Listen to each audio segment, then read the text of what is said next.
Hello, all my little indigos. Happy post full moon in Pisces. Just want to do a little reading and see what we get for the collective and what's going on in our spiritual journeys. I'm going to start with the runes and see what we get. All right. Ooh. There's a big ending of a matter, right? Full moons are all about releasing, and Pisces is all about this water energy within ourselves. That's all about the ethereal, our inner emotions as well. Pisces, the fish, the yin and yang of things as well. Also about like our intuition, our spiritual downloads, things of that nature. And then we have one that's like flew out. Where did it go? Okay, usually that means the second one is the reason why is this happening. And we got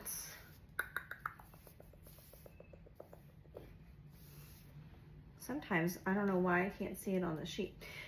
Visible movement. There's been a blockage removed. There's been a blockage removed. Awesome. Well, we all need that for sure. What action is going to be taken towards you that you don't really see coming because of all of this?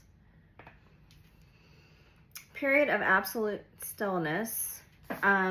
So you're going to go into like this time of quietness, stillness. I'm getting the word sacred understanding of why all this is happening, why this change happened so suddenly, and potential outcome due to this change and stillness. Man, lover, or husband, male influence in life, new career opportunities, positive links with spirit and or God. So you're going to have a higher level of connection with either yourself, if you're masculine or identify as a masculine, and or with within yourself, and or with an external masculine in your life, and or God or spirit or whoever you pray to. So it's going to bring you into a higher level of connection spiritually within yourself and with others and with God. So very good. All right, well, let's do that because I'm ready for that. Let's pull one of these to kind of clarify a little bit more about this journey we are all on together. Clarify for us, please. Yeah. This is all part of the ascension we are all going through. We're and it's creating the stability, the pillars that we need to go through this ascension. I've been getting a lot of messages and downloads about people really tuning into their higher selves, tuning into the transition that's occurring as part of the collective, and us moving into a more balanced and stable place within ourselves, within our lives, and really releasing things that no longer serve us, that are holding us back or keeping us from being our highest self or being one within ourselves and one with God. The creator, passionate new beginning is on the horizon. The reason this is all happening underneath card usually tells us like, why is this happening? Because there's new creation happening. Just depending on what you really prescribe to. There's a lot of messages going on about big transitions into the new earth, into new timelines, stepping into our highest purpose, really claiming and reclaiming our lives as well. So you're being asked to embrace that as well as your collective brothers and sisters. So let's clarify with the tarot here and see what we get. What was the other messages I keep getting are all about being whole and one within ourselves, remembering that there is nothing outside of you that is going to complete you, and that you are born whole and one within yourself when you decided to incarnate in this lifetime. And remembering that and recognizing that, I think a lot of us, including myself, have gotten off the path and forgot that we put our value and worth in external factors or people, and remembering that we have a divine purpose, and that as long as we are whole and one within ourselves and utilize unconditional love within ourselves and for others, we will stay on the path that is meant for us to help with the ascension. All right. Main message for the collective. Yeah, we're in a holding pattern, the Hangman, where we're in this time of that stillness we talked about. Hangman is all about seeing things from a different perspective, as well as you see the snake about shedding skin, transmuting energy, looking at things from a very, like, it's like turning everything upside down and really recognizing, how do we contribute to where we got? How do we take responsibility for where we are today? How do we make personal changes in our own life to really get back on the timeline that is meant for us, to step into our higher purpose, our divine purpose, in alignment with higher levels of knowledge and understanding and healing and unconditional love and union consciousness, oneness with one another. Why is this important right now? Yeah, the star. There's a massive healing occurring for the collective. A lot of wish fulfillment is going to start coming in, and we're also in the age of Aquarius. They're reminding me that things are going to happen much faster than we think. Things that used to take years or decades or lifetimes are now happening in the blink of an eye. All you have to do is manifest this new higher timeline, and it does occur. And you have to be very careful about what you manifest as well, because you can manifest in things that don't serve you when you are in your lower self or not functioning from a higher level of perspective. How is the universe helping the collective at this time? How is the universe and God helping the collective at this time? Helping us to put in the work and understand that it is not all in vain. Seven of Pentacles. What's hidden that we don't see coming right now? What is hidden that we don't see coming right now? Brand new beginning on the journey. Fool card. Page of Cups with new love and new ways to see love and understand love. Page of Cups is like a message of love, whether that's about self-love or loving other people, or how to love during adversity, which I feel like we are all about to encounter with this ascension.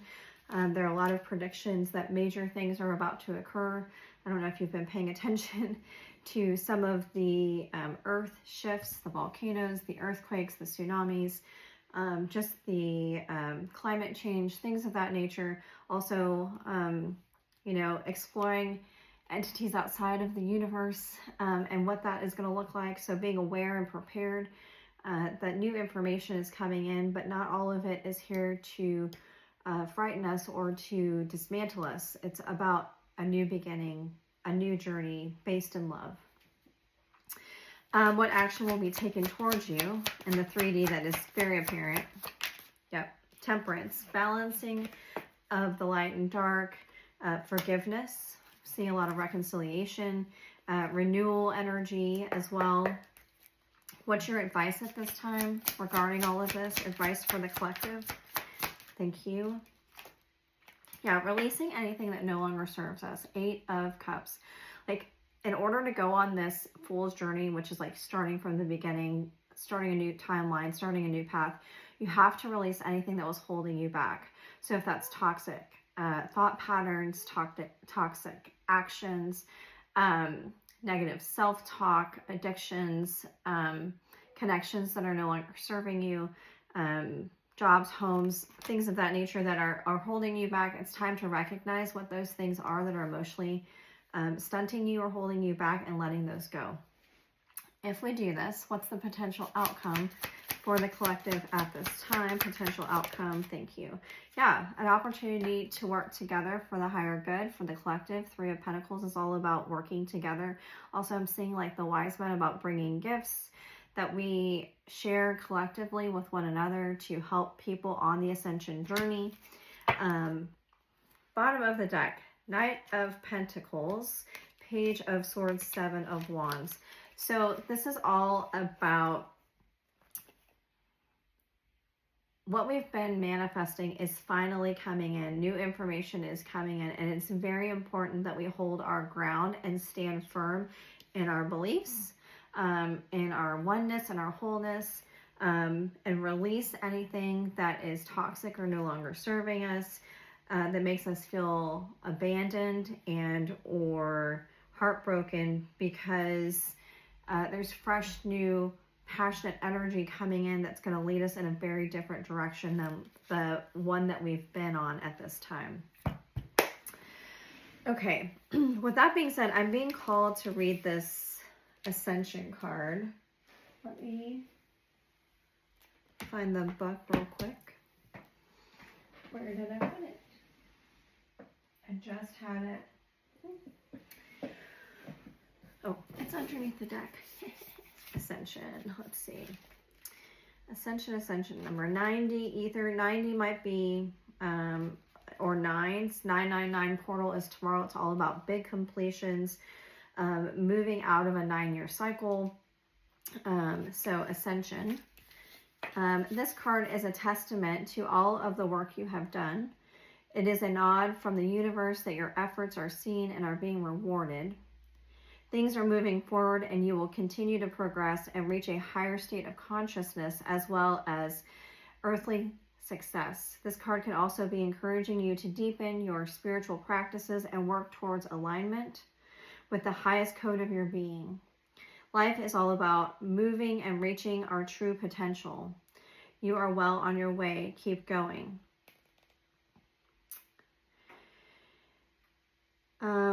On the flip side, this card can also indicate that there is an imbalance around spiritual practices. Sometimes we can become completely reliant on all things spiritual and may ignore the earthly plane and real issues. This is referred to as spiritual bypassing. Another form this takes is continuing to focus on clearing and up-leveling, but not integrating. Remember, we have to integrate the energy as well. It can become an addiction and all about moving on to the next thing, and we think it's okay because it's spiritual in nature. So there's another thing called spiritual bypassing, but also like spiritual narcolepsy, where it's almost like you're just saying, oh, I've got this, God's got me, Spirit's got me, everything's fine, I don't have to take responsibility for how I got here. It doesn't work like that. There's a balance to everything, a light and a dark to everything, and we have to recognize both aspects of those things so that we can be in alignment and on the highest path. But in reality, it can be disempowering, right? If you just focus on, oh, everything's going to be fine, I don't have to do the work, or identify the shadow parts of myself, it will backfire on us. Karma is real. If this resonates with you, work on grounding yourself and perhaps slow down. So that's that stillness that we're talking about. All right. With that being said, let's see, what else does Spirit want me? Oh, yes. So there's this deck called Into the Lonely Woods. I got this when I was in Sedona. I'm going to close out the reading with this. It's a really amazing deck and talks about our spiritual journeys. And let's see what we get today with this. Some numbers I've been seeing a lot of are 909, which is all about like getting to the end of a cycle. 111, which is all about beginning new cycles. 365, which is all about like a calendar year and releasing everything within the last year that was holding us back and going into a new year. As well, and 360 about the circular nature of things. All right, Spirit, clarify this for the collective, please. Clarify this for the collective, please. What messages close out for the collective on our spiritual journeys? Ooh, okay, time to move on. 22 and 16, a time for healing. Oh, we got 3. Oh, wow. We got 3. Okay. Time to move on. Time for healing. Realizations. And the bottom is honor your holy days, 8. I've also been seeing a lot of 8s. So which one do you want me to read? Which one do you want me to read? Oh, which one do you want me to read? 41 realizations. Okay, let's see. 41 realizations. So often we are distracted. We churn through the day, too busy to see, to hear, to feel, and to think. The soul starves within us. But in time of aloneness, we can come to moments of deep realization where we begin to understand so much more. Honor those moments when they come within this time and space. The key to moving into a more soulful and rich connection with yourself and the world lies in these more lonesome times. You will have moments of realization that are the key to your entire life, taking a different shape in the days to come. And this is a great blessing, born from the quiet, the stillness, the space around and within us in isolation. Let it be so. Namaste.